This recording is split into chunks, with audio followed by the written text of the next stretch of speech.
So wag po tayong mahiya, kapatid, dahil tayo po ay eklesiya. So yun po yung the power of prayer. So tandaan natin, ngayon na nandito yung nakikinig, yung prayer ko pala ay napaka-powerful. Kaya wag na po tayong magdahilan para hindi po manalangin. So bakit ba tayo nananalangin? Bakit ba, ano ba yung mga rason? Bakit tayo nananalangin? So meron po akong reason dito na i-share sa inyo kung bakit tayo nananalangin. So unang-una, nananalangin po tayo to draw closer to God. So nananalangin tayo para mas lalo tayong, mas lalo kayong close ni God. At ikaw din, si Lord magiging close sa'yo, ikaw magiging close ka ni Lord. So anong sinasabi sa Jeremiah 33 verse 3? Sabi niya doon, hallelujah, call unto me. So that means call unto me, tawagin mo ako. Wag kang tawagin mo kasi anak ka na eh. Dapat yung anak tumatawag sa tatay niya. Hindi yung pag ka lang, dapat lahat ng oras tawagin mo siya, Papa or Father, ganun. Tawagin mo siya. Then sabi niya, call unto me and I will answer you. Sasagutin ka ng Panginoon. Kaya nagiging close kayo ng Panginoon. So draw closer to God. In James 4, sabi niya, draw closer to God and God will, mas magiging close kayo. Yun po yung unang-unang rason. Pangalawa, keeps you in God's will. Pag ikaw po ay laging nananalangin, lagi mong nasusunod yung kalooban ng Panginoon, hindi yung kalooban mo. Yun po yun. So sabi sa 1 Thessalonians 5:16-18, hallelujah. So kailangan daw na magalak ka lagi, manalangin ka lagi, huwag kang tumigil sa pananalangin. Nang sa ganon, hallelujah, yung will ng Panginoon, dahil bawat sa atin may kalooban ang Panginoon. Kaya nga tayo nananalangin para maka-align tayo doon sa kalooban niya sa buhay natin. So pangatlo, prayer bring peace. Ang pananalangin daw ay nagdadala sa atin ng kapayapaan. Dahil kung ikaw, sabi ko nga kanina, kung ikaw ay maraming iniisip, manalangin ka, of course, magbasa ka rin ng salita ng Panginoon. Hindi lang po nananalangin. Kailangan nagbasa ka. So anong sinasabi? Prayer bring peace. Philippians 4:6-17. Anong sinasabi niya doon? Hallelujah. Do not worry. Sabi niya doon, do not worry about anything, but in everything, give thanks. Hallelujah. Give thanks to magbigay ka ng pasalamat sa Panginoon. And then 7, and the peace of God which passeth all understanding shall keep your hearts and minds through Christ Jesus. So, yung lagi kang naka-align sa Panginoon, hindi ka na nagwo-worry dahil ang kapayapaan ni Lord ay ibibigay sa'yo pag ikaw ay nananalangin. Number 4, prayer heals. Ang panalangin ay nagbibigay sa iyo ng kagalingan. So, sabi nga kanina sa James 5:15 na pag nananalangin, pag may sakit ka, ipanalangin dahil ang panalangin ay merong kagalingan. Kagalingan ng iyong physical, kagalingan ng spiritual, kagalingan ng iyong isip kung ikaw man ay naguguluhan. So, ang panalangin nagdadala siya ng kagalingan. Of course, magdadala siya ng kagalingan. Yun nga, sabi ko, dapat may faith ka na pagalingin ka ni Lord. Huwag mong bawiin. Okay? So, minsan kasi sinasabi, yung prayer pa, nagdadala pala ng ba't hindi ako gumaling? Tanungin mo sarili mo, kapatid, baka hindi ka naniwala. Tanungin mo yung sarili mo, kapatid, na yung nananalangin ka, yes, Lord, magaling na ako. Tapos may sakit pa rin pala ako, Lord. Yung parang binawi mo na yung So, dapat kasi pag yung faith mo, talagang sasagutin ka. For example, gusto ko lang i-share yung sa akin. Ang dami ko pong naranasan immediately healing. Bakit? Andun yung pananampalataya. Kahit nanginginig ako, pero sabi ko, Lord, I am healed. I am healed. And praise God. Naranasan ko po talaga. Yun lang talaga yung pananampalataya natin. Kaya kung hindi ka gumaling, siguro pananampalataya mo, tingnan mo, kapatid. Hallelujah. So number 5, prayer change situation. Napakaganda, di ba? Yung panalangin mo, nag-change yung situation. Ngayon, wala kang pera, kung nanalangin ka, bukas may pera ka na. Kaya, di ba, ang ating Panginoon ay talagang, God is able. So, gawin natin manalangin. Anong sitwasyon mo ngayon, kapatid? Meron ka bang problema sa family mo? Pray. At si Lord, i-change niya yung situation. For me, ang dami ko pong about my family, but I keep praying and praying and praying. Of course, sa mga leader, of course, sa church na nananalangin din sa akin, my family will change. Diba, alam naman yun na kami ng asawa hindi okay, but God changed the situation. Sabi nga, mas lalo bang nagmamahalan in second time around because of the prayer. And thank you for all your prayers for me and my family. So, prayer change situations in Proverbs 3 verse 5. Anong sinasabi niya doon? Trust in the Lord with all thine heart. ipagkatiwala mo sa Panginoon. And do not lean for your own understanding. Huwag kang mag-ano sa iyong, kung matalino ka, hindi na ako magta-trust ni Lord kasi matalino naman ako. No, you need to trust God. So God will change your situation now. Hallelujah. And number 6, prayer reduces selfish attitude. So yung panalangin pala, nagre-reduce ng yung sarili mo lang lagi iniisip mo. Kasi pag nananalangin ka na, ipanalangin mo na yung iba, ipanalangin mo na yung nasyon mo, ipanalangin mo na yung church mo. So hindi ka na nakafocus sa iyong sarili. So nagiging ka na, selfish at yung attitude mo is nababago. Number 7, prayer helps to overcome temptation. So, ang dami pong temptation, kapatid. Hello, ang dami temptation. Una-una yung social media. Napaka yung temptation. So, anong sinasabi sa salita ng Panginoon? Matthew 26 verse 41, manalangin ka dahil ang flesh ay napaka-weak. Hallelujah. But kung ikaw ay nananalangin, tutulungan ka ng banal na Espiritu para ma-overcome mo yung temptation na yon. So, kailangan manalangin to overcome temptation. Temptation na hindi ka na mag-church. Temptation na alam mo yung imbes yung nakaalay na yung budget mo, na-tempt ka pa sa bibilihin mo kung ano-ano. So, kailangan manalangin ka para ma-overcome natin, para marinig lagi natin yung banal na Espiritu para tayo ay i-lead niya. Okay, so number 8, prayer makes you happy. Masaya ba kayo pag nananalangin? Masaya ba? Siyempre, masaya na, magiging maganda ka pa, di ba? Kasi wala ka nang worry, di ba? Nag-ano ka na alam mo nang sasagutin ni Lord. So, ang panalangin po ay masaya. Kaya sabi ko nga sa inyo, hindi mo makikita na may problema yung taong laging nananalangin kahit alam mo yung durog na siya pero umingiti pa rin, nakikita niyo pa rin siya umingiti. So prayer makes you happy. Kaya kung gusto mong laging masaya, manalangin ka lagi, kapatid, para lagi kang masaya. Hallelujah. And number 9, prayer is a path of forgiveness. Ang pananalangin po at lagi kang nananalangin, marunong ka pong magpatawad sa kapwa mo. Marunong kang magpatawad dahil sa prayer, kinakausap ka ng Panginoon. Sinasabi ng Panginoon sa iyo, anak, magpatawad ka. So pag nananalangin ka lagi, naano mo na lang na, uy, napatawad ko na pala siya. Napatawad ko na siya. Nung dati, hindi ka pa lagi nananalangin yung, ay, bahala ka dyan sa buhay mo, hindi kita patatawad. Kung yung nananalangin ka na, siyempre, naka-align ka na kay Lord. So, marunong ka nang magpatawad. Dahil sabi nga sa salita ng Panginoon, pinatawad tayo ng Panginoon, dapat magpatawad na tayo. So, yun po yung gawin natin. And last is prayer gives hope. So, ang pananalangin po ay nabibigay po sa atin ng hope. Anong sinabi niya sa Jeremiah 29:11?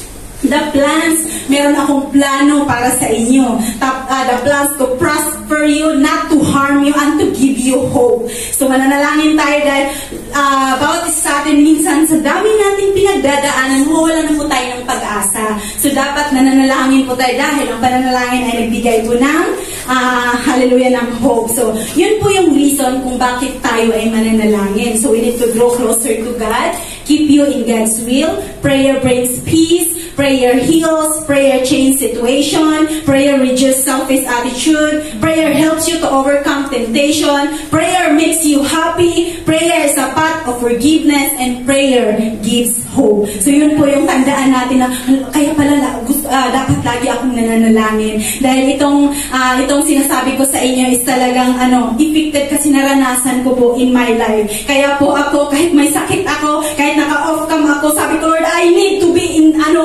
dapat nandyan ako sa prayer na dahil nararanasan ko lahat ang ginawa ng Panginoon pagdating po sa panalangin. Kaya ini-encourage ko po sa inyong lahat na huwag po tayong ma-discourage. Huwag po tayong alam mo yung sabihin mo parang wala namang yung panalangin na yan. Sayang lang sa oras. No, mali ka, kapatid. Ang panalangin ay napakalaking bahagi sa buhay mo. Amen. So yun po yung reason para tayo ay manalangin. And then, dapat po, pag manalangin po tayo, yun nga, dapat wala tayong sa puso natin. We need to forgive. Dapat malinis yung puso natin. Dahil, kung meron yung mga hindrances, yun din pong nakahindrance sa mga answer prayer mo, kapatid. So, sabi sa John 15 verse 7, abide in me and I will abide in you. Yung salita ng ibig sabihin po ng abiding God, so hindi lang po nanatili ka, kung hindi, dapat sinunod mo yung salita ng Panginoon. Dapat meron kang obedience. Yun nga kahapon sabi, yung fear of the Lord, dapat nandun yun. Dahil, yun po yung hindi po magdadalawa magdalawang isip ang Panginoon na ibigay yung mga answer ng iyong prayer. And of course, kapatid, huwag ka rin ma-discourage kung hindi sinagot ni Lord yung prayer mo dahil mayroong dahilan ang Panginoon. Dahil ang Panginoon alam niya yung future mo. Kaya dapat pag nananalangin ka, dapat yung attitude mo is marunong kang maghintay. Manalangin ka, dapat matuto kang, yes Lord, thank you. Dahil hindi mo binigay, hindi mo po kalooban ito. Hindi yung nadi-discourage ka niyo, di na ako mananalangin, Lord, hindi mo naman sinagot Hindi dapat marunong kang maghintay, marunong kang tumanggap. Lord, sige Lord, salamat dahil hindi mo binigay. Alam ko, may mas better ka na ibigay. So dapat yun po yung attitude natin. So dapat hindi lang po tayo mananatili, kung gawin po. Lagi ko pong sinasabi, dahil ito po yung inano talaga sa akin, Lord. Not only the hearer of the word, but be a doer. Kasi yun po yung hindrance na hindi natin sinusunod si Lord. Of course, hindi tayo, alam mo yung pag nananalangin ka, kahit anong gawin mong panalangin, kapatid, pero yung buhay mo ay nanatili ka pa rin sa buhay mo dati, hindi masasagot yung panalangin mo. Kaya kapatid, be a doer, not only the hearer of the word. So, hallelujah. So, yun po yung dapat nag-abide tayo sa Panginoon. And then, prayer is about loving and trusting. Ang panalangin po, kapatid, hindi lang po hiling ng hiling. Ang panalangin po, kapatid, is about mahal mo si Lord, kaya ka nananalangin. Nagtitiwala ka sa Panginoon, kaya ka nananalangin. Kaya, lagi po natin tanong, hindi lang ako mananalangin sa Panginoon dahil hinihingi. Alam mo, kapatid, kung lagi kang nagpapasalamat, lagi kang nanalangin dahil, Lord, you are good, nag-a-adore ka lagi, kahit hindi mo hiniling, ibibigay ni Lord. Ma-amaze ka na lang, kapatid. Dahil, ako sa totoo lang sinasabi ko sa inyo, hindi po ako nanalangin about my finances, about minsan nakakalimutan ko nga kasi nga maraming mga prayer na inuuna. But you know what? God, I'm surprised dahil yung panalangin ko yung, sabi ko, Lord, yung ganun lang ako, pag may tumatay, Lord, alam ko po, Lord, I'm the next. Yun ang I'm the next. Alam mo, pag ginagawa mo yung gustong ipagawa ni Lord, ma-amaze ka na lang, kapatid. Yung hiniling mo, hindi mo hiniling, binibigay ni Lord. Kaya tandaan natin, ang prayer, hindi lang po laging hinihiling. Nananalangin tayo dahil mahal natin si Lord. Nananalangin tayo dahil pinagkatiwala natin sa Kanya ang lahat. Okay? So, dapat yun ang tandaan natin. And prayer is work in any situation. Sa lahat ng oras, ang prayer po ay nag-work po siya. So, yun po yung isi-share ko ngayon. And the last one is, pray when things are good. Kung masaya ay kung okay ka, manalangin ka. Pray when things are hard. Kung mahirap, manalangin ka. Pray because God loves to hear your voice. So yun po yung isi-share ko sa inyo ngayong umagang ito. Tandaan po natin, in every situation, we need to pray because we are not only praying for needs natin, but we pray because we love God and we love and we trust God in all aspects in our life. So yun lang po. Hallelujah. Good morning.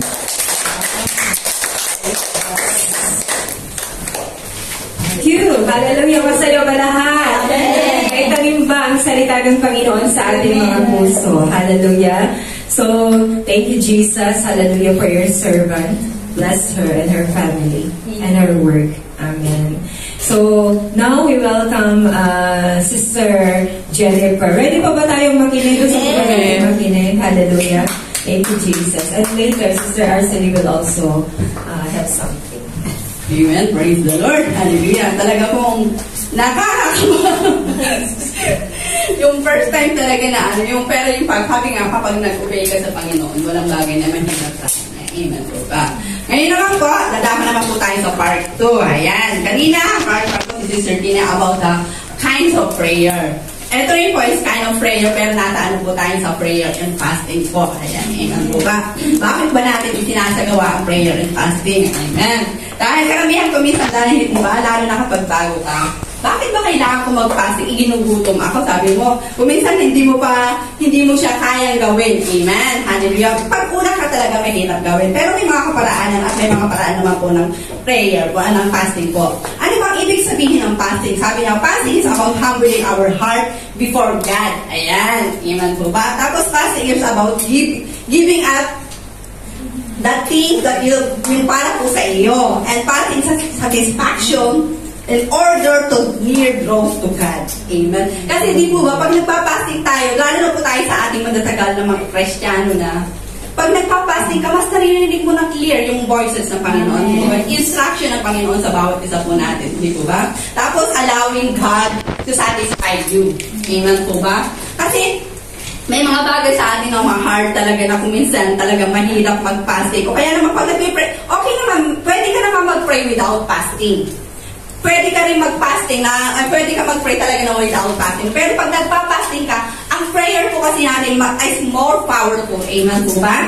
Amen. Bakit po natin isinasagawa ang prayer and fasting? Sabi niya, kapag nagpe-prayer and fasting ka, what you do during fasting and prayer? Sabi niya, set aside specific and significant time worship and seek God. Amen. Di ba, dito mo tayo na talagang habang nagpapasting tayo, dito natin naaano ang Panginoon. Tapos, dito tayo, bigla ka na nag-worship. Ano ba? Nagiging specific lahat sa'yo, nagiging clear lahat sa'yo eh. Pero hindi mo ito sinasagawa sa bawat isa sa atin, lalo na may mga hard na nangyayari sa buhay mo. Di po ba? Amen po ba? How should we do fasting? Paano ba natin gagawin ang sila? Meron pong tatlong kaparaanan ng fasting dito. Unang-una, standard fasting. Ito yung ano ba yung standard fasting? Ito po yung no food, only water and liquids. Ito po yung ginawa ng ating Panginoong Heso Kristo. Ito po yung kasama niya dati, kasama niya si Moises. Ito po yung nag-prayer and fasting po siya dito ng 40 days and 40 nights. Amen po ba? Wala po tayong, hindi pa ako nakapag-prayer na ano dyan kasi talagang pasensya na po, first time, ayan. Ito po yung 40 days and 40 nights na nag-fasting ang Panginoon na tubig lang po. At dun din po yun sa panahon na yun, yung po yung unang tinampo siya ng kaaway. Amen po ba? Yung temptation na ginawa sa kanya. Pangalawa, is partial fasting. Ano ba yung tinatawag ng partial fasting? Amen. Ito po yung, halimbawa po dito yung kanila Daniel, yung pong 4 na kabanaan. Sabi niya, dito yung yung nag-choice sila ng food and water lang po. Yung sa Daniel 1 verse 8, Daniel 1:18 hanggang 16, na doon, ang hinihiling lang nila na pagkain is, inaano sila ng pagkain ng hari. Ngunit, sinabi ni Daniel doon sa katiwala na pwede bang gulay lang at tubig. Tapos natakot yung bantay. Baka sabihin daw na makiyayat sila, patayin po siya. Ngunit, sabi naman ni Daniel, subukan niya sila. Dahil ikumpara sila sa mga batihan na kumain ng mga pagkain na galing sa hari, nung ipinakumpara na sila ng after 10 days, mas malulusog pa po sila. Amen po ba? Yung akala po natin na kuminsan tayo ay nagpa-fasting tayo na, lalo na kapag may sakit ka, parang ayoko mag-fasting kasi may sakit ako. Ayoko mag-fasting kasi baka makayayat ako. Amen po ba? But hindi mo alam na during the fasting, doon ka nagiging mas powerful. Amen po ba? Yung sinasabi mong sakit na yan, mas mahihil ka pa. Kasi mas maiintindihan mo at mauunawaan mo ang Panginoon. Isang halimbawa po dito, di po ba? Pag nagpa-fasting ka ba, nangihina ka ba? Amen, di ba? Lalo na nasanay ka na. Di ba may nagkaroon tayo ng prayer and fasting natin na 21 days? Nung natapos, parang sanay ka na eh. Parang, hinahanap na ng katawan mo kayo, ay tapos na. Amen po ba? Pero meron naman yung fasting na ginagawa nila yung personal mo lang. Amen. Yung personal na ginagamit ko kasi gusto mo mag-diet kasi mataba ka. Amen. Ibang fasting po yun. Hindi po yung kaloob na fasting ng Panginoon na pwede mo mag-fasting na hinay-hinay. Gawin mo mag-exercise na siguro yung pero yung bibiglang na hindi ako kakain ng ganito-ganito. No. Kailangan meron kang self-control sa sarili mo. Self-discipline. Ganun din po yung pag-fasting natin. Di po ba? Once na nagpa-fasting po tayo, doon tayo nakakaranas na yung, ayan naman, mga temptation, may magbibigay ng pagkain, di ba? Mamaya kumukulo na yan dyan mo. Di ba? Di ba? Temptation yun, ginagawa ng kaaway na para hindi ka makapag-fasting. Amen po ba? Kasi karamihan din po sa atin, mayroon yung mga hindi talaga nakakasunod. Amen, maging tapat po tayo, tabi-tabi po kung sino po yung hindi nakakasabay po sa atin sa fasting. Amen. Tapos, total fasting. Ano yung sinatawag na total fasting? No food or drink. Ayan. Hallelujah. Ito po yung kay Moises. Yung kasama nga po niya dito si Jesus na 40 days and 40 nights, na lang siya, wala po silang kinain, wala silang ininom pero hindi naman sila nang hina, di po ba? Amen po ba? Hallelujah, hallelujah, praise the Lord. May mga halimbawa po dito ng fasting na talaga kung bakit nila ginagawa ang mga fasting na ito. Tulad po natin, meron din po tayong ginagawa kung bakit minsan nag-aano si Pastora na mag-fasting tayo dahil sa ganito. Sabi niya, di ba, lalo yung corporate fasting, napakahalaga po nun. At meron din po mamaya yung tinatawag na personal fasting po natin. Amen.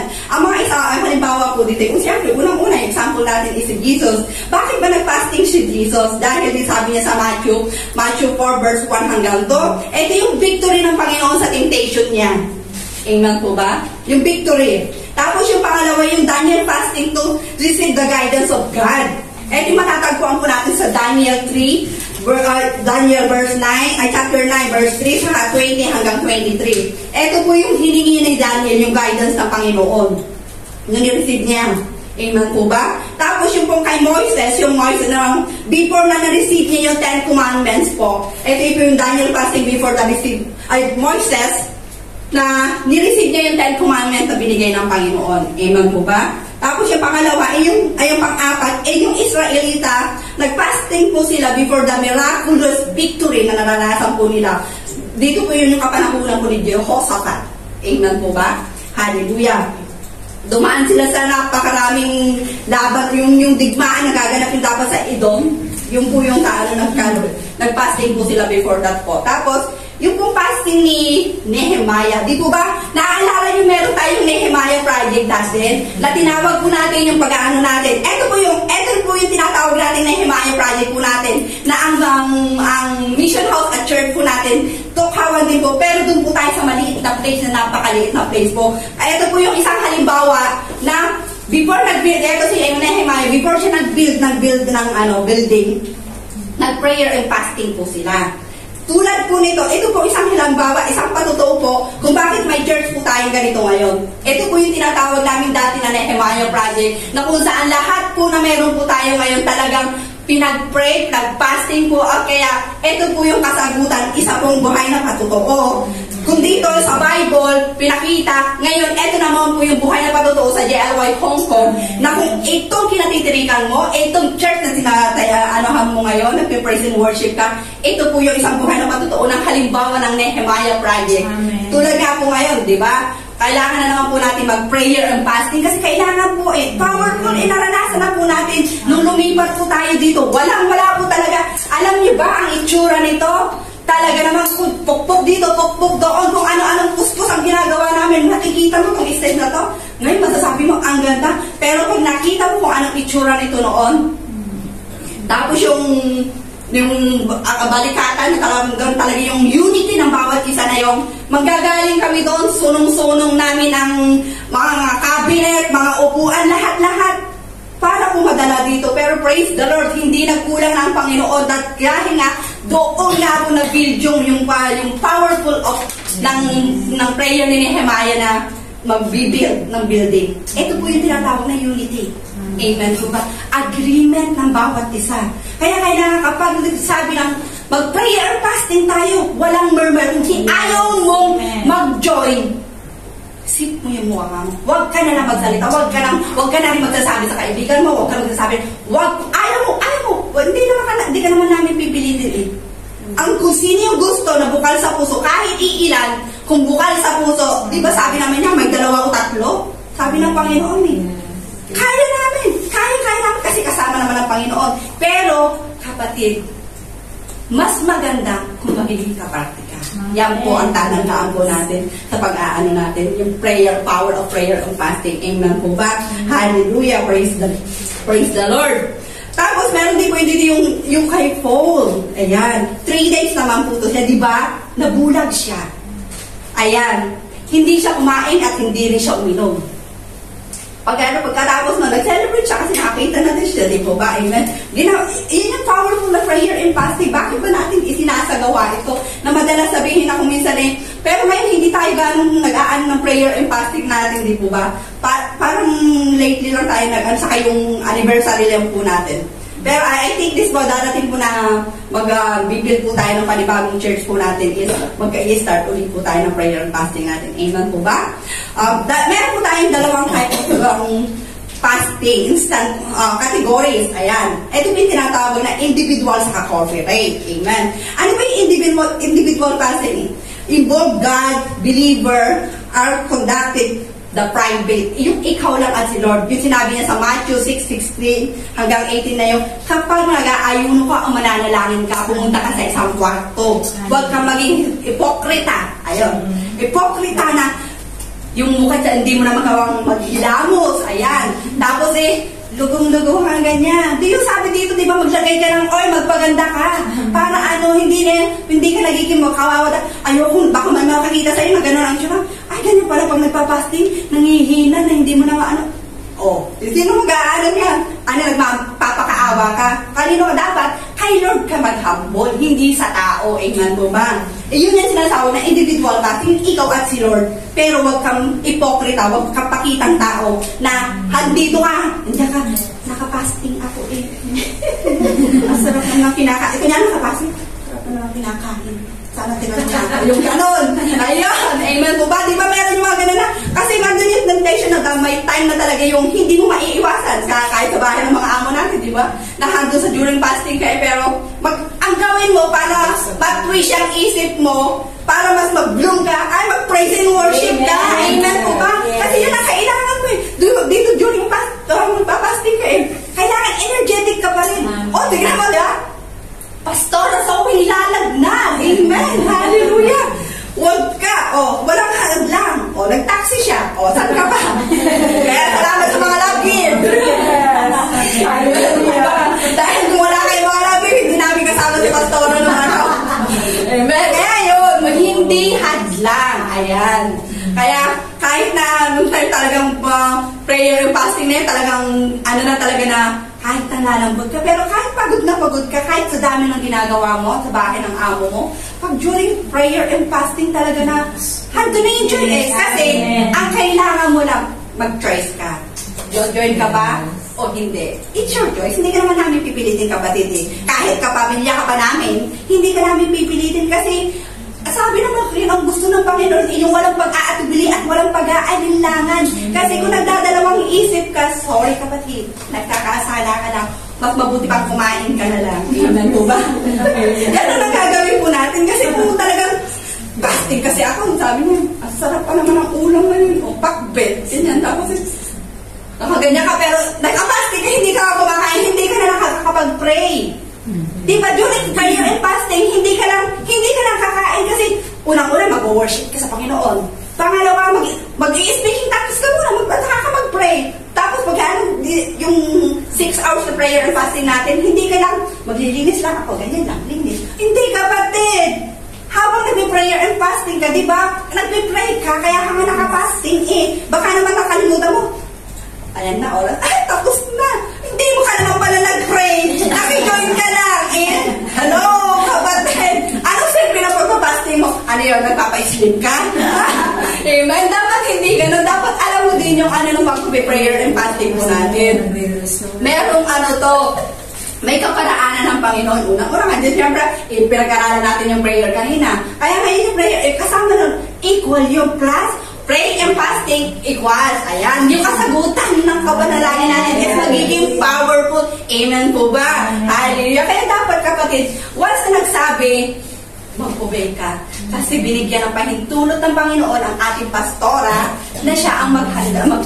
Ating mga tupa, siya po ang shepherd natin. Susunod po tayo kung ano po yung nais na ipagawa. Dahil hindi po para sa kanya yung sinasabi niya. Para po sa eklesiya, para po sa mga tupa yun. Amen po ba? Si Jesus na nag-prayer and fasting di po ba? Anak na siya ng Ama nasa langit. Ikaw pa kaya. Pero kapag sumunod ka ng walang pag-aalilangan at walang pag-aatubili, kapatid, mas gaganda ka. Amen po ba? Hindi mo isipin ang mga nangyayat ka. Amen po ba? Hallelujah. Kaya yung sinasabi nila na, papayat ako Siyempre, papayat ka ng ilang araw. Pero pagkatapos naman yan, meron nga nagpapasting yung ilang araw lang, isang 21 days, biglang pumayat. Pero after ng 21 days, after 1 week, dumobli pa ang kilo, Lord. Amen. Tabi-tabi po. Amen. Hallelujah. Bakit ba napakahalaga ng prayer and fasting? Sabi nga dito, fasting has the potential of help your church give on board with a singular vision of selfless ambition is healed and checked. Sabi niya, bakit? Ito nga, napakahalaga talaga sa atin yung pong nating pagkakaroon ng prayer and fasting dito po sa church natin. Amen po ba? Sabi nga niya, what is the purpose of the prayer and fasting? The church as the body of the Christ with Jesus as the head, seek corporately to hear from God. Sabi niya, and spiritual time directed and empowered by the Spirit to yield spiritual growth and answer prayer to intimacy with God, the Father, the Son, and the Holy Spirit. Amen po ba? Ito po yung ano natin kung bakit po tayo nagkakaroon ng prayer and fasting. At ang kahalagahan po nito, kailangan po na kapag nagsabi po ng prayer and fasting o corporate prayer, kailangan handa ang puso mo. Kailangan naka-tune in ka. Kailangan naka-align ka. Hindi yun napipilitan ka dahil lang gusto mo pag gusto mo lang sundin si Pastora. Hindi po si Pastora para po sa Quran po natin. Hindi po si Pastora ang sinusunod natin dito kung bakit nagpapaano siya ng prayer. Hindi po si Pastora ang may kagustuhan ng lahat ng yan. Sinasabi lang din po ng Panginoon sa kanya, ng Ama natin nasa langit, dahil ginagamit po niya si Pastora bilang pastor po natin na nandito po sa lupa. Amen po ba? Kaya kailangan po lagi nating tatandaan, naroon palagi ang honor. Amen po ba? Kasi kapag hindi ka marunong mag-honor, hindi ka marunong mag-pray, kahit nag-join ka sa mga prayer na ganito, malayo ang isip mo, malayo ang puso mo, malayo sa lahat ng ginagawa, o nagsisilbi ka na naaayon lang sa kagustuhan mo, pero pagtalikod namin, nagdadabog ka. Ikita ng Panginoon yan, mga kapatid. Kaya walang silbi at walang saysay ang pakikisa mo kung gano'n naman po ang ginagawa mo. Ngunit, sabi ng Panginoon, kapag ginawa mo ito na naayon sa iyong kaparaanan, na walang pag-aatubili at walang pag-aalinlangan, at nagagala ka palagi sa ginagawa mo, kapatid. Doon titignan ng Panginoon. Doon sasagutin ng Panginoon ang mga nais mo sa buhay mo. Lalo na, di ba? Meron tayong pang sarili natin nagpe-prayer fasting, di ba? Minsan nag-aano ka na, may gusto kang makamit. Di ba? Para makamit mo yun, para mas maging powerful, nagpa-fasting ka. Amen po ba? Kaya kailangan, kapag ganun na ang inano mo, kailangan mag-humble heart ka sa Panginoon. Mag-humble ka ng sarili mo. Amen po ba? Kaya mga kapatid, sa bawat isa na narito ito, mula sa araw na to, nawa, ang bawat isa, kapag nagsabi po ng corporate prayer, na tinatawag, or corporate prayer, kung saan tayo tinawag ng ating pastor, ang ating pastora, kung saan ang gathering, kapatid, take your time, at makiisa ka. Mag-fasting ka muna. Ayan. Thank you, Lord. Kanina, lahat ng fasting is nasa Bible. Ito rin po. Thank you, Lord. Sabi ni Lord ngayon, mag-fasting ka rin na ikaw. Saan? Una, social media. Pangalawa, hallelujah, yung pakikipag-marites mo. Sorry, marites. Yung pakikichismis mo, ayan. At yung pag-murmur mo, tanggalin mo na. Dahil yun ang sabi ng Panginoon ngayon, social media, ayan, di ba ano may nasa social media? Facebook, ayan. Ano pa? YouTube! Ano yung nasa YouTube? Tere-sere, di mo alam. Tapos na pala ang prayer and fasting, doon ka lang, yun lang, doon ka nag-google. Kaya yun ang pinapaalala sa atin ng Panginoon. Lahat sa Bible, inano na prayer and fasting, nagsakripisyo sila. Gagawin din po natin yung dahil anak po tayo ng Panginoon. Yung po isang halimbawa, pinakita ng Panginoon kung paano ang dapat natin gagawin sa prayer and fasting. Kaya ngayong araw na to, kung bakit hindi ka nakaka-join sa prayer natin ng Good Morning Jesus, ayan. Hallelujah, tabi-tabi po. Yung prayer po natin sa Good Morning Jesus Wednesday group po natin, yun na lang po kasi ang online natin kasi yung klase natin is face-to-face na po. Ayan. Kaya kailangan, kung alam mong hindi ka makaka-join, i-desire mo na makaka-join ka. Kung dati, hindi ka nakaka-join, mag-fasting ka na, Lord. Fasting na, Lord, magdiban na, fasting na to, kailangan nakaka-join na ako. Mag-fasting ka na, take your time. Saan? Magpasa ka ng Bible, di ba sinabi mo, Lord, declare mo, Lord. Hindi yung, mamaya na, hindi na ako nakaka-join, late na ako, manood na lang ako. Ayan, yung fasting ka sa cellphone mo, kapatid. Yung media mo, kung wala ka ng internet, mas mainam, kung wala kang load, mas mainam dahil hindi ka makaka-join. May ano ka. Pero kung may internet ka naman, tapos ayaw mo lang talagang mag-join. Kaya nga, di ba, kung minsan ina-allow din po natin na mag-join tayo kahit naka-off cam tayo, kung nagtatrabaho ka talaga. Ayan ang tanong. Kung nagtatrabaho ka pa nga talaga, ayun ang tanong dun eh. Pero kung hindi ka na nagtatrabaho, kapatid, you must honor God. Open your cam. Alam niyo, madalas kong makita na yun. Alam niyo, umiiyak yung puso ko na nakikita ko, Lord, morning and night talagang off ang cam. Diba? Inaagahan na nga natin yung ano eh. Wala pa akong nagtatrabaho. Sinabi sa sila po nagtatrabaho ng alas 5. Amen po ba? Kaya kailangan gawin po natin mga kapatid, mag-fasting na rin po tayo sa mga social media natin, sa cellphone natin. At kung ano man po yung mga ginagawa natin na hindi naaayon sa kaparaanan ng Panginoon, tanggalin mo na.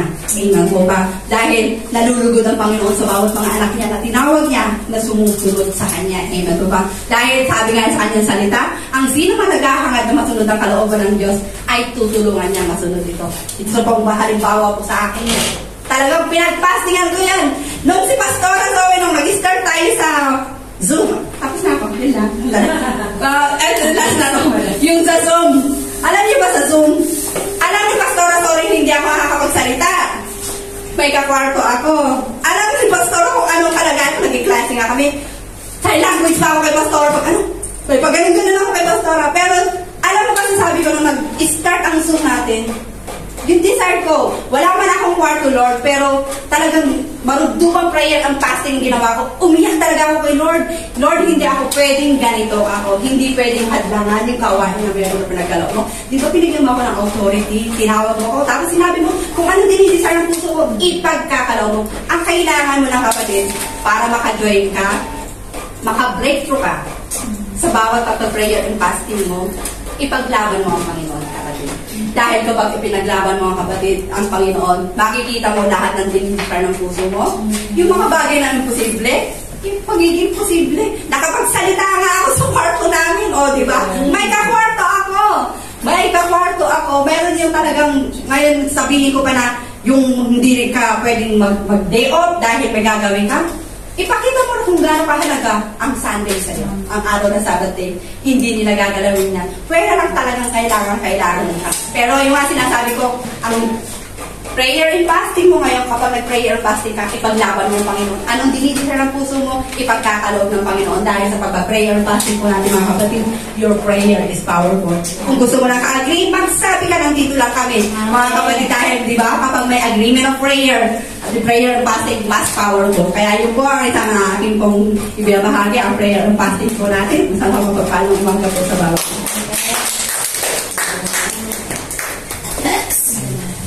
Praise God. Hallelujah. Talagang Panginoon ang nagbibigay ng direksyon kung ano ang dapat na ituro at malaman ng church. So ngayon naman, hallelujah, tapos na tayo sa manager, tapos naman na tayo sa deputy. Hallelujah. Ngayon naman, pumunta naman tayo sa guidance counselor. Hallelujah. Tinatawagan po natin, wala pong iba, kundi si Sister Arcely Gagwin. Actually, kung sa mga hindi po nakakaalam, kasi ang frontliner ministry is what we call the secret backbone of the church. So, dati hindi namin sinasabi kung sino ang mga member ng frontliner. Kasi, yung parang just to preserve yung hallelujah, secrecy of it, na may mga taong behind the scene na nananalangin. So, let us welcome Sister Arcely Gagwin.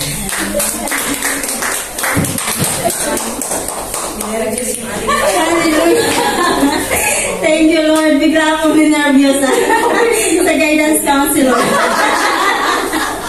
Hallelujah. So, good morning, everyone. Hallelujah. May nantok ba? Yes, araw na ito walang antok-antok. Amen? Hindi ko kayo matutulogin. Hallelujah. Thank you, Lord. So, welcome, everyone. So, welcome din sa ating mga kapatiran online. So, ngayong araw na to, hallelujah, as we hear the word of God about sa prayer, sabi nga, prayer changes everything. But prayer without the relationship of God is useless. Amen? Without the relationship of the Holy Spirit, your prayer will be useless. Amen? So, kailangan may relasyon ka sa Panginoon, may relasyon ka sa banal na Espiritu. Nang sa ganon, yung prayer mo ay mangyari at mag-move ang banal na Espiritu. Amen? Hallelujah! Because there are a lot of prayers. Marami tayong panalangin na nais nating idulog, pero kung hindi mo kilala ang Panginoon na iyong pinapanalangina, na iyong hinihinga ng tulong, it is very useless po. Hallelujah! Hallelujah!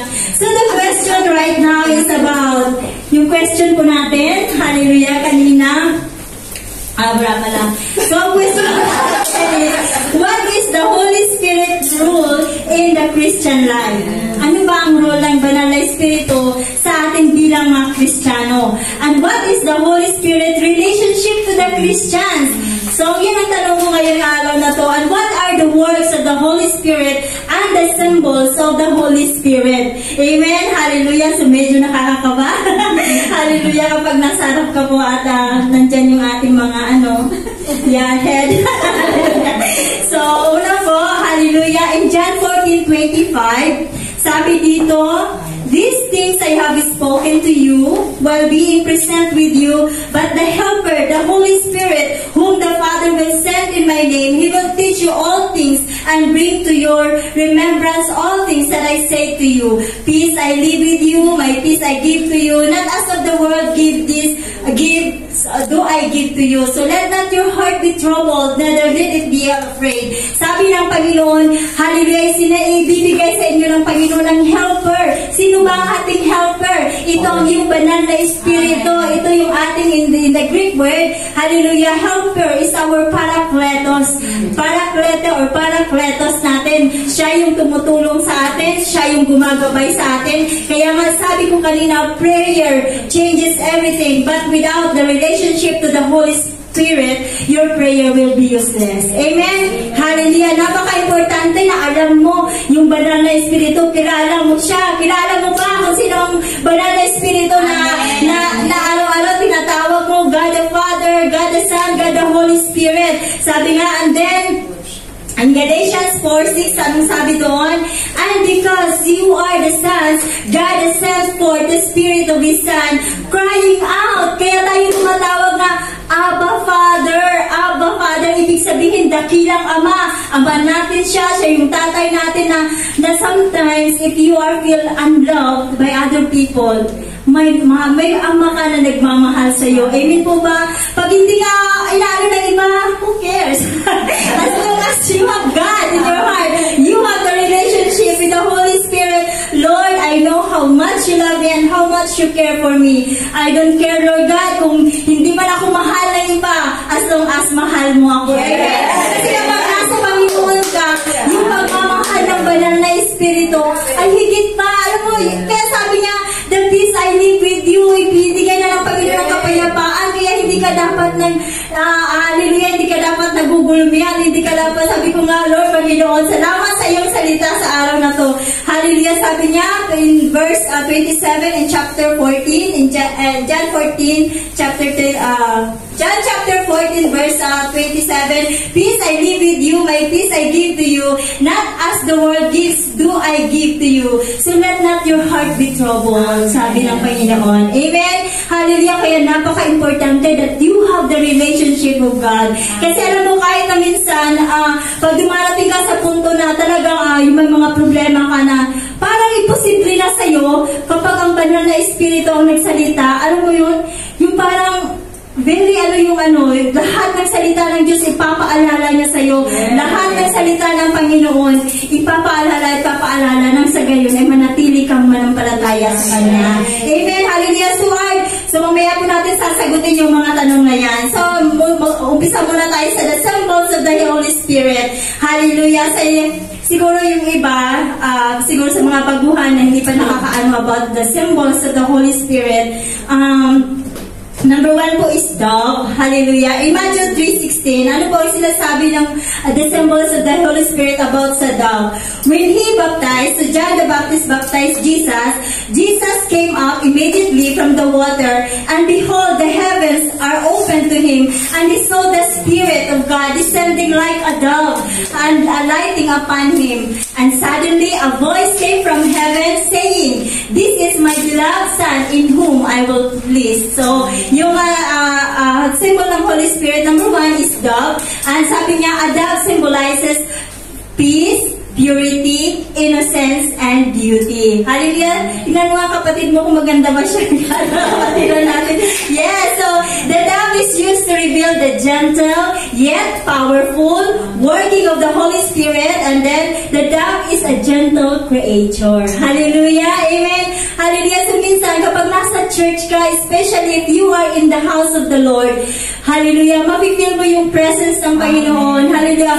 But, sabi nga kanina ni Pastora, kapag may mga bagay na nagiging hindrance, you will never experience the Holy Spirit. Even ang pagbisita ng Panginoon, nandiyan na siya, lalong-lalo na sa prayer walk, feel na feel mo ang banal na Espiritu, and then suddenly, na-distract ka, mawawala at mawawala po yung banal na Espiritu. Yung parang bisita siya, na kapag ino-honor mo siya, andyan siya nananatili. But kapag wala yung honor, hallelujah, hindi naman siya, kumbaga, hinayaan kayang tumawag at humingi ng patawad sa Kanya. Amen? So number 2 is about fire. Hallelujah! Ano ba ibig sabihin ng fire? In Matthew chapter 3 verse 11, I indeed baptize you with water unto repentance, but he who is coming after me is mightier than I, whose sandal I am not worthy to carry. He will baptize you with the Holy Spirit and fire. So yung fire, hallelujah, in Acts chapter 2 verse 3 to 4, then there appeared to them divided tongues as of fire, and one sat upon each of them, and they were all filled with the Holy Spirit and began to speak with the other tongue as the Spirit gave them utterance. So yung fire, hindi yung nakakapasok. Yung fire ng Holy Spirit, hindi siya yung nakakapasok. Mga yung fire, yung paglilingkod mo, yung parang nagkakaroon ka na ng transformation, yung naiiba na yung paglilingkod mo sa Panginoon. So, the fire of the Holy Spirit is not about burning. Sabi nga, hindi nakakapasok. It is not distraction also, but it is our help. Hallelujah. Kaya ka nag-iiba when you are standing. Kaya sabi ko nga, Lord, noon, dati hindi mo naman nagagawa mga bagay, but when you ask the Holy Spirit to move while you are preaching, while you are standing, while you are ministering, sabi ko nga, nagkakaroon ng pagbabago. Naiiba. Hallelujah. Amen. So number 3 is oil. Hallelujah. In Exodus chapter 29 verse 7, sabi dito, and you shall take the anointing oil, pour it on his head, and anoint him. Ito ang sabi ng Panginoon kay Moses nung sinama niya si Aaron and anointed him. In the Old Testament, priests were consecrated and ordained, and oil was poured upon their head. Oil was also used to keep the lamps burning in the holy place. Kagaya po ng 10 virgins, di ba? Dahil na naubusan sila ng oil, hallelujah, yung 5 virgins, hindi po sila nakapasok habang naghihintay sila sa kanilang room. So, ganun din dapat, keep our light burning. Keep our lamps burning pala, hallelujah. Through what? Through, kailangan yung oil mo, yung salita ng Panginoon, hindi ka nawawalan at always be ready. Hallelujah, nang sa ganun ay lagi kang handa sa anumang pagsubok. Amen? In Mark chapter 6 verse 13, and they cast out many demons and anointed with oil many who were sick and healed them. So, ibig sabihin, kapag may karamdaman noon, ginagamit nila ang anointing oil para na yung mga may karamdaman ay gumaling. Ganun din ginagawa ni Pastora, even diba dito sa church, nag-anoint siya ng oil. Hallelujah! Kasi yun ang symbolize ng Holy Spirit. Amen? So, and then, in James chapter 5, verse 6, is anyone among you sick? Sabi niya, let him call for the elders of the church and let them pray over him, anoint him with oil in the name of the Lord. Hallelujah. So number 4 is wind. Ano ba ang wind? Wind signifies life and activities. The Spirit work in regeneration is like the wind. So yung yung banal na Espiritu is para siyang wind. Siguro na, I don't know if all of us here nakaranas na. Kasi mararanasan mo lang yung mga symbols na yun if you are truly may relasyon ka sa Panginoon. Especially kung kapag nag-iisa ka, alam mo, minsan parang may wind na hindi wind na electric fan, ha? Hindi yung wind na yung kakaiba na kahit sa room mo walang bintana. Alam mo, walang bintana yung room mo, pero nafe-feel mo the presence of the Lord is there. Hallelujah. At hindi ka na humihinto na mag-speak in tongue, hindi ka na humihinto na kausapin ang Panginoon. The more na kinakausap mo ang Panginoon kasi may relasyon ka sa Kanya, the more na nagbabago na nag-change ang atmosphere. Hallelujah. Amen. Hallelujah. Amen. Sabi niya, signifies life and activities. The Spirit work in regeneration is like the wind. So in John 3, chapter 3 verse 8, the wind blows where it wishes and you hear the sound of it comes from and where it goes, so is everyone is born of the Spirit. Ibig sabihin, pinaparanas ng Panginoon yung kanyang banal na Espiritu, mararanasan mo ito kapag itinanggap mo ang Diyos sa buhay mo. At kapag may relasyon ka sa Kanya, you will never experience the power of the Holy Spirit kapag wala kang relasyon. Amen? Kaya, hallelujah. So, in Acts chapter 2 verse 1 and 4, so kailangan na naka-align po tayo sa Bible verse natin ngayong araw na to. Hindi lamang po sa discussion, but we need also to align to the Word of God para may idea po tayo. Amen? So in Acts chapter 2 verse 1 to 4, sabi dito, and suddenly there came a sound from heaven. Yung naghihintay na yung 500 people, including sa mga disipulo ng Panginoon sa upper room, naghihintay sila doon. Then sabi ng Panginoon, maghintay kayo kasi may, hallelujah, ang banal na Espiritu ay darating, sabi ng Panginoon, pero kailangan mong maghintay. And suddenly, there came a sound from heaven as of rushing, sabi niya, mighty wind, and it filled the whole house where they were sitting. So, nung nandun na yung binuhos ng Panginoon ng kanyang banal na Espiritu, nagkaroon na ng iba't ibang lingwahe, nagkaroon na ng speaking in tongue. So, pinaranas ng Panginoon sa kanila ang kakaibang anointing from heaven. So, number 5 is water. Ang water, hallelujah, the Spirit which believer in Him was to receive 2 streams of living water. Ito yung living water, ang salita ng Diyos. In John chapter 7, verse 37 to 39, on the last day, the one who is filled with the Holy Spirit has this living water flowing from his innermost being. Kaya nga, kapag sabi ko nga kanina, kapag may pinagdadaanan ka na parang imposible na sa'yo, ipaparanas sa'yo ng Panginoon yung salita niya na dumadaloy na parang living water, na hindi ka na alam mo yun, hindi ka na nangihina, pagkas nagkakaroon ka ng kalakasan at nawawala na yung worry mo. Kaya sabi niya, peace I leave you. Kaya yung sabi niya kanina, that peace I leave you. Kasi alam ng Panginoon na dito sa mundo, maraming tribulation. Pero pinangako niya na kapag ikaw ay may relasyon sa Kanya, yung kapayapaan ang ibibigay niya sa iyo. Amen? Hallelujah? So, ang tanong ko kanina, sa the work of the Holy Spirit ko pala, the Holy Spirit transform our lives. Ang Holy Spirit po ay tinatransform niya yung buhay natin. Bakit? Ang Holy Spirit noon, sabi ko nga, kung dati masungit ka, maldita ka, o ano pa tayo dati. Sabi ko kapastora nung nag-aasali kami, importante pala talaga na may salita ng Diyos. Kasi hindi tayo nagbabago. At importante din, nandiyan ang banal na Espiritu. Kasi yun na nag-convict sa iyo na, hoy, wag mo nang gawin yan, hindi ka na ganyan, iniiba ka na ng Diyos, na binabago ka na ng Panginoon. So the Holy Spirit transform our lives. So the Holy Spirit convict our sin. Dati, di ba, kapag gumagawa ka ng kasalanan, okay lang. Pero simula na tinanggap mo ang Panginoon, nagkaroon ka ng relasyon sa Kanya, oy, wag yan, mali yan.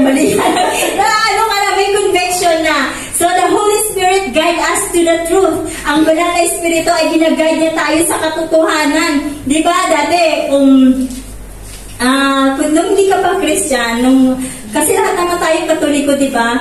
So, ang naalam lang po natin is about Ave Maria, prayer lang, na-memorize mo yung prayer. Pero wala kang relasyon sa Panginoon kasi prayer lang. Pero nang nagkaroon ka, natutunan mo, ay, ganito pala na magkaroon ng relasyon sa Panginoon. Ganito pala, pag may banal na Espiritu, kasi tuturuan kanya. Kaya napaka-importante po talaga yung mga red book, green book, at saka call to joy, call to growth. Kasi doon ka lumalago ang ating pananampalataya. Kaya sabi ko nga, Lord, napaka-sarap pala ang feeling nung doon ako na sa call to joy at call to growth. Kasi habang nagbabasa ka, umiiyak ka din kasi ikaw yun eh.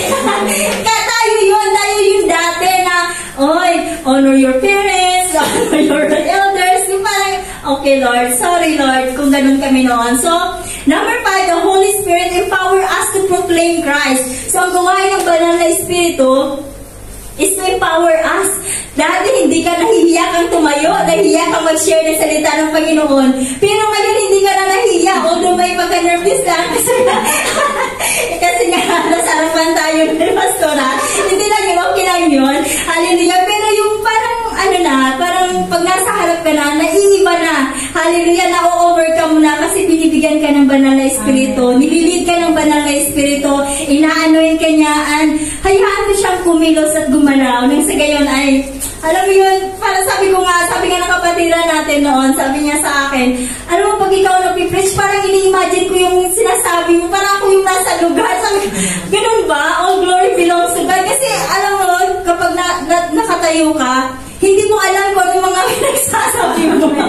Amen? Pero pag hinahayaan mo ang banal na Espiritu, kaya nga the more na nagsisika sa Panginoon, the more na tinatawag mo ang banal na Espiritu, the more He will move in your life. Hallelujah! Nainatok ba kayo? Hallelujah! So the Holy Spirit lead us. Ginagabayan ka ng banal na Espiritu. Amen?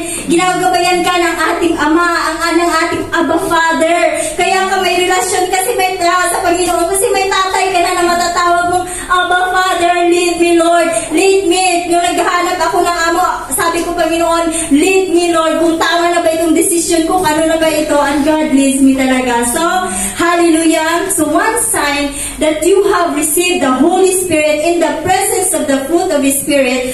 But, sabi nga, the fruit of the Spirit, ano ba yung fruit ng banal na Espiritu? Ang bunga ng banal na Espiritu. Makikita kasi sa atin yung sign ng bunga ng banal na Espiritu kung ikaw ay nagbago na. Amen? Hallelujah. Dati siguro, masasabi ko na isa ako sa palasagot, maldita. Hallelujah. Pero doon pala, nakailangan pala nakikita sa bunga. Hallelujah sa iyo kung ano ka na ngayon na hindi ka nakagaya ng dati. The fruit of the Spirit is love, peace, long-suffering, may pagtitiis ka, kindness, hallelujah, goodness, faithfulness, gentleness, and self-control. Hallelujah. In Galatians 5, chapter 22, verse 23 po yan. So, kanina, ang tanong ko, sagutin na po natin, what is the Holy Spirit role in the Christian life and what is the Holy Spirit relationship to the Christian? So the Holy Spirit is the gift of the Father and the Son to the believer, sabi niya, to live within Him. So yun hinayaan mo nang manahan ang banal na Espiritu sa'yo, and then sabi dito, giving Him a spiritual life, assuring Him of sonship. Ikaw na ay anak ng Diyos dahil tinanggap mo siya, kaya ka nagkaroon ng relasyon sa ating banal na Espiritu, at siya na yung tatay mo. Kaya may mga bagay na hindi mo kaya, Father, hindi ko na kaya, especially when you are far away from your children, from your family, hindi mo sila kontrolado.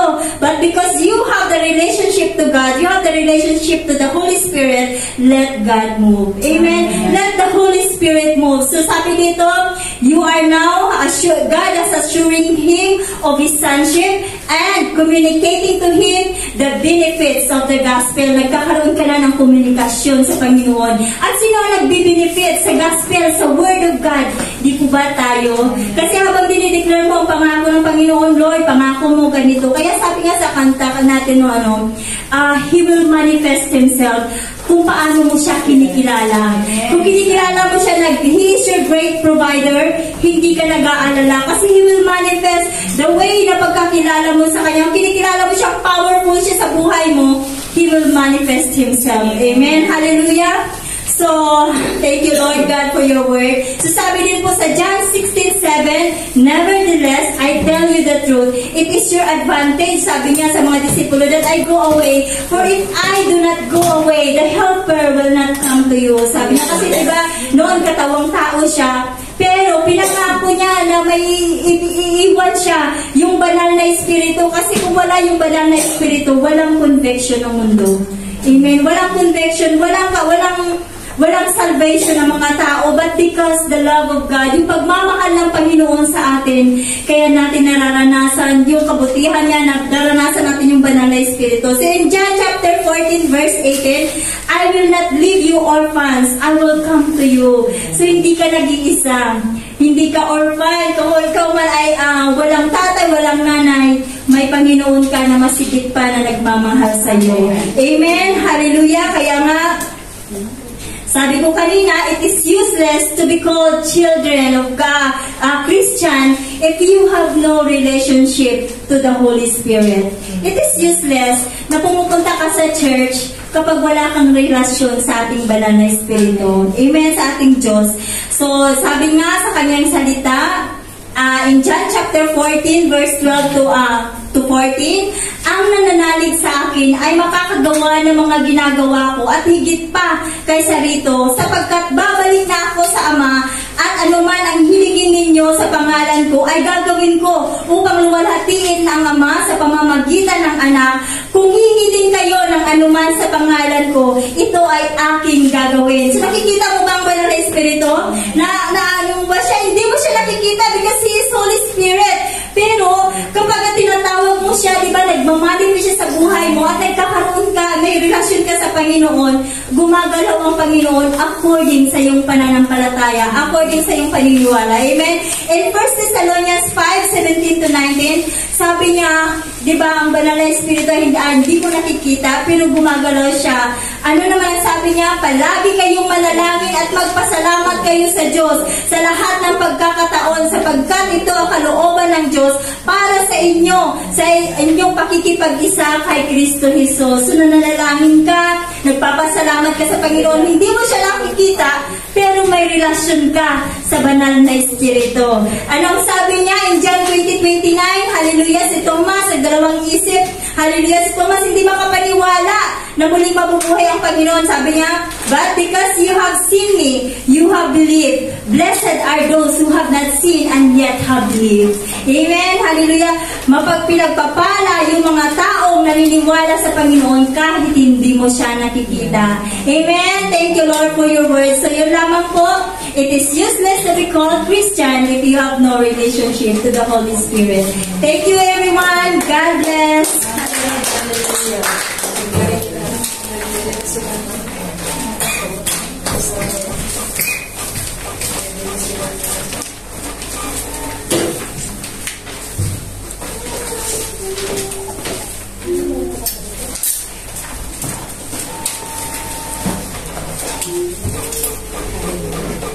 Thank you, Jesus. Thank you, Father. Mine is the application. Hallelujah. Praise God. Dahil the Holy Spirit is not only our Paracletos, but He is the power. Amen. He's the power living in you. The same power that raised Jesus from the dead is the same power that is living in you. Kaya nga, you're a powerful person kasi ikaw na ay pinananahanan ng banal na espiritu. Amen. So, the power, yung meron ka ng declaration, powerful siya. Amen. Because there's a power living in you. Pag nag-pray ka, it's very powerful. Kasi sinabi ng salita rin ng Panginoon in Matthew chapter 16, verse 18 to 19, and I say to you that you are Peter, and on this rock I will build my church, and the gates of Hades shall not prevail against my church. Amen? Walang gawain ng kaaway, ng kadiliman, ng diablo ang maghahari o mananalo against my church. Sabi ng Panginoong Jesucristo, sino dito ang church ng Panginoon? Amen! Hallelujah! At sinabi niya dito, and I also say to you, Peter, that on this rock I will build my church, and 19, I will give you the keys of the kingdom of heaven, that whatever you bound on earth will be bound in heaven, whatever you loose on earth will be loosed in heaven. Ano ang pinahintulutan mo sa lupa, hindi papahintulutan ng Panginoon sa langit. Ano ang hindi mo pinahintulutan dito, hindi papahintulutan ng Panginoon sa langit. So meron kang authority na binigay ng Panginoon sa'yo. So today, meron po tayong mga papel na hawak-hawak. One of it, hallelujah, is the prayer focus of day 1 and day 2 in the pastoral conference. It talks about, yung una, yung day 1, it talks about the Arise and Build. Tayo po, meron din po tayong proyekto, that is Arise and Build. I remember, Bishop Ray said in January 1, nung pumunta kami doon sa Palawan, hallelujah, na sinabi niya, hindi gagana ang pananampalataya mo kung hindi nakakahigit sa'yo ang gagawin mong proyekto. Dapat nakaka-challenge sa'yo ang proyektong iyong gagawin para gumana ang pananampalataya mo. So, sino dito ang gustong gumana ng pananampalataya? Amen. Narinig natin kanina, the prayer of faith. Ngayon naman, meron tayong mga prayer focus na binigay. Ang context na gagawin po natin dito, ilalagay po natin ang context ng church natin. Amen? Because this one is about building, magbibuild ng church. Tayo, alam niyo po, pag maganda ang church, malaki ang church, talagang ang presensya ng Panginoon ay darating. Amen? Because sabi ng Panginoon sa kanyang salita, I will make the place of my feet glorious. So kung napakaganda ng church, hallelujah, talagang ino-honor ang kanyang presensya, talagang darating ang Panginoon at dito mararanasan natin ang mga extraordinary na mga miracles ng Panginoon. Naalala natin na after na binild ang Maker's Desire, 9 suddenlies na i-prepare ng Panginoon sa atin, magkakaroon tayo ng sanctuary. After that, there will be suddenlies. It will be the time of miracles. Kaya kailangan natin ng mas malaking lugar para ma-accommodate natin yung mga bago at lalo pa tayong makapagbigay ng napakagandang papuri para sa ating Panginoon when it comes to our worship and when it comes to our training. Dahil tayo na po yung prepare ng Panginoon para mag-train ng mga bagong disciples. Nakita natin kanina yung mga nagturo. Wow, palakpakan ko natin. Are they ready? Yes. Ready na sila. Kaya sabi ko kanina, there's no need for me to teach. Ang gagawin ko is to give the application. Hallelujah. Kaya nga, it's very important na meron kang obedience. Pag sinabihan ka, huwag ka nang magreklamo, go for it. Because the Holy Spirit, the Paracletos, the power of God will help you in everything that you do. Kaya eto po, pag titignan po natin yung page 1, nakalagay po dito, hallelujah, pray for the design, the engineers, the architects, and the contractors. Eto pong states po natin, dinesign po ito ng architect. Amen. Meron po tayong architect sa GL1. Siya pong nag-design. Bintana po yan na may kortina at kung ano-anong mga sinabit namin para lang makatipid kami. Pero sinabihan kami, eto, mga ano to, bare. May mga bakbak sa likuran nito, double wall. So pati yung pintura, hindi ka makakabili ng ganitong pintura ng basta-basta dahil siya ang nagbigay ng mixture. Yung parang kung anong klaseng mga colors ang imimix. Hindi mo mabibili sa doon sa shop ng mga pintura. Sabihin mo, pwede ba ako magkaroon ng pearl ganito? Wala kang mabibili. Siya ang nagbigay ng mixture, ganito ang i-mix, at yun ang ilagay sa loob ng church para magmukhang maliwanag at magmukhang mas maluwag kasi maliit yung room ninyo. And I remember Brother Oren is a son of an OFW who worked in Hong Kong. Amen. Kaya may heart siya sa mga OFW. Ang kanyang nanay dati nagtrabaho dito ng ilang taon. Nag-aral naman si Brother Oren sa UP. He had high honors. At ginamit niya ang kanyang pagiging interior design, I think, or architect para sa paglilingkod sa Panginoon. Kaya yung states natin sa May, interior siya yung gumawa noon. Amen. And even here. So even us, sa lilipatan natin, hindi lang tayo lilipat na ito na yung okay na tayo dito, mag-worship na tayo. No, we are praying ngayon pa lang in advance na ihanda na ng Panginoon ang ating lilipatan, mga taong gagamitin, mga architects, designers, and even yung mga karpintero. Alam niyo ba ang Panginoon ang nagbigay ng karpintero sa church? church na ito, wala kaming kilalang Pilipino na carpintero. Kasi pag i-check 1,000 isang araw sa isang tao. So hindi namin ma-afford yun. Ang budget is 77,000 Hong Kong dollar. Amen? Parang, wow, 77, aircon pa lang, ganito, ganyan. Yung floor. So, sinubukan namin ilagay yung floor. Nako, hindi kumakabit yung inilagay namin. Sinabihan na kami, huwag na kayong magtipid. Ipagawa na natin. So, all of the sudden, somebody introduced a contractor. Pero yung una, parang meron siyang spirit na iba. Remember, as a church pray, ang Panginoon ang naglalagay. Hanggang yung pinaka-contractor nila, hindi siya makakapunta sa church kasi busy siya. Naglagay siya ng 2 tao na mga karpintero na talagang dito na, talagang ginawa nila to, ang bilis-bilis nila. Napakabait nila, kahit pumunta ka dito, hindi ka matatakot na mag-isa kang babae. Kasi talagang sila yung binigay ng Panginoon. You know, nagkasakit yung isa. Ay, nagkasakit yung isa. But he was already healed, is now in the Philippines. Pero yung lahat ng kanilang paglilingkod sa tahanan ng Panginoon, itinanim nila sa Panginoon. Kaya nga tayo na mga intercessors, kailangan ngayon pa lang ihanda na natin sa panalangin yung lugar na lilipatan natin. So pray for the place that we are going. Quick release ng mga permit natin kasi pag magsasign po tayo ng mga contracts, marami pong documents ang kailangan. You know the miracle in this place? Ang daming mga kulang noon. Ang daming kulang. So, biglang sabi ng agency dito sa gilid, sabi niya, dumating yung isang katiwala nung may-ari ng building na hindi nagsasalita ng English. Ang daming hinahanap ng may-ari. Biglang sabi nitong na to, sabi niya, huwag mo nang hanapin yun. Sabi niya, don't worry, isign na natin sila. Doon ko nakita yung paggalaw ng Panginoon. Kasi 2 kami ni Pastor dito sa agency. Sabi ko, Lord, may trabaho pa ako. Ang daming mga hinahanap. Kailangan namin ng ganito, ng permit ng ganyan. I know it is a move of God. Amen? Imagine this place, may naka-reserve pala na ganito. So, ibig sabihin, meron ding mas maganda tayo silipan. Mas malaki. Amen? Three times the size of this. Kailangan na meron tayong mga offices, meron tayong mga room din na pwedeng magpahinga. Amen? Kasi kailangan din. Amen? Kung may mga titira, may mga na hindi na yung office ang gagamitin, kailangan din may kitchen at hindi, ang prayer po natin, hindi sa labas ng hallway ang bathroom. Kasi minsan ganoon sa mga building, kailangan na sa loob mismo ng premises na pag-aari na ng GLY. So ipanalangin po natin na yung mga permit na kailangan gamitin and also the neighborhood. Kasi maaring pag kumakanta tayo, galit sila pag maraming mga Pilipino o mga ibang lahi na umaakyat sa hagdan. Mga ganon.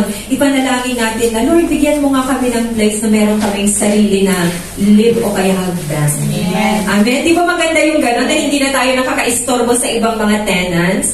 So, ipanalangin natin ito, yung neighborhood, na hindi sila ma-distract ng noise kapag tayo ay nag-worship at ginagawa ang church. Pati yung labas-pasok natin, kasi minsan po kayo, pag bumababa kayo ng church, ang lalakas ng usapan ninyo hanggang doon. Naririnig ko dito, dito ako sa loob, naririnig ko kayo, nandun na kayo sa ibaba. So okay lang yun, pero ipanalangin natin na may mga taong nakapaligid that they can understand the noise. Tama ba? Parang yung kapitbahay natin dito. Minsan nakasalubong ko siya dyan. Sabi ko, I'm so sorry that sometimes we are so noisy. It's okay, sabi niya. Because it's only Sunday and Saturday and holiday. Sabi niya sa akin, it's okay. Nung kagabi, dahil late ako umuwi, I think mga 10 o'clock. Nakarating ako ng bahay before 12. Why? So traffic. O kaya pala pinatagal ako ng Panginoon dito. I know why the Lord is making me stay here. Paglabas ko dito, naka-stuck ang mga bus doon. Kaya, pero, naano ko na nagdadatingan pala sila ng gabing-gabi. 10 o'clock at night time, ang dami nilang nag-iingay dito sa pintuan natin. Ginugulat pa nila ang isa't isa, nagtatawanan sila. Sabi ko, wala sila during the time na nagsiservice kami. Lord, na maiingay kami. Praise God for the neighbors. Amen. Walang pumupunta na, oy, ang ingay niyo kasi ang ingay natin kumanta. Yes. Yung holiday, natutulog dapat ang mga yan ng 9 hanggang 10 o'clock or even half day. Pero may narinig ba tayong nagreklamo? Wala. Same as true sa lilipatan natin. Let's pray, okay? For the favor. Pray for the laborers and workers, their safety and protection. While kung kailangan may gagawin sa loob ng tahanan ng Panginoon sa bago nating lilipatan, ipag-pray natin ito. Continuous flow of provision and budget po kami. Kasi kailangan po natin ng napakalaking budget. Anong kailangan natin gawin? Ipanalangin natin na Lord, provide, payamanin mo ang mga miyembro, Panginoon. Hindi lang maging mayaman, give a heart to bless your church. At gumamit ka rin ng marami pang mga tao. May katulad din ni Nehemiah. Alam niyo yung nangyari kay Nehemiah? Wala naman silang punto na igawin ang wall ng Jerusalem. No, they don't have anything. Pero nag-pray siya kay Lord, I need logs, Lord, I need yung mga resources. Binigyan siya ng pinaglilingkuran niyang hari. Binigyan siya ng sulat para lahat ng kakailanganin niyang kahoy. Wala na sis, tinanggal ko na kasi